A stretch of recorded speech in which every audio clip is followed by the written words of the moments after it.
donc attirer notre attention sur l'agissement de Jésus.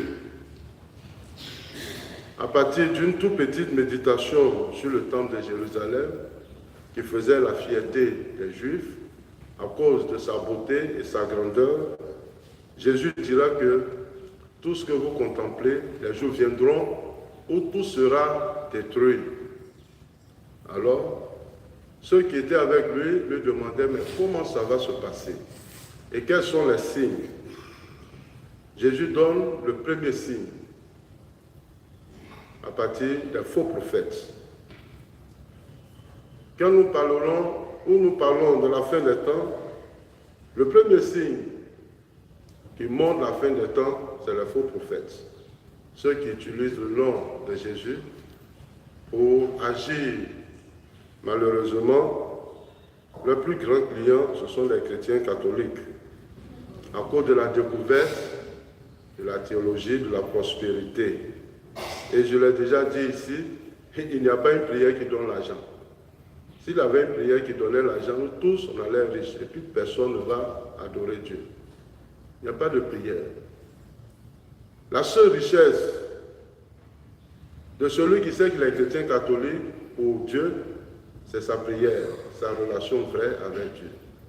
Quand ta relation est vraie avec Dieu, tu ne souffres pas, tu ne demandes pas et lui-même est pouvoir à ta vie. Vous entassez des montagnes d'argent, de prospérité pour des faux prophètes.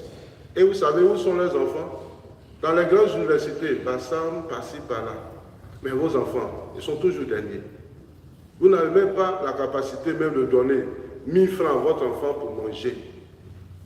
Mais vous dépensez, vous déboursez des sous pour des pasteurs des temps nouveaux, des prophètes des temps nouveaux. Parce qu'ils vous ont dit que vous avez un esprit de mort sur vous et vous devez payer des fortunes pour que cet esprit de mort disparaisse. Vous allez mal finir. Et il continue pour dire aussi qu'il aura des calamités naturelles, telles que les tremblements de terre, les inondations, ainsi de suite. Mais il aura ce qui proviendra encore de l'homme. Et cela aussi se présente comme calamité, telles que les guerres, des pays, des nations qui se dressent entre elles. Il a fallu que la guerre de l'Ukraine surgisse pour que nous puissions savoir que c'est là-bas que manger quitte pour venir nous trouver. Et on pensait avant que ceux qui étaient à côté de nous, ce sont eux qui sont les premiers producteurs. Et continue pour dire aussi que dans nos familles, il y a ces signes, des frères qui se dressent entre eux, des sœurs. Et entre nous, chrétiens, catholiques, d'une même communauté, rivalité, des mouvements. Et tous ces aigreurs nous poussent à la fin des temps. Mais Jésus ne dit pas que la fin des temps, tout sera banni. Mais ce sont des signes qui nous montrent effectivement que tout finira par être détruit. Mais la méditation qui est capitale, Jésus veut nous faire comprendre que tout ce qui est œuvre créatrice de l'homme est porté à vieillir et à disparaître.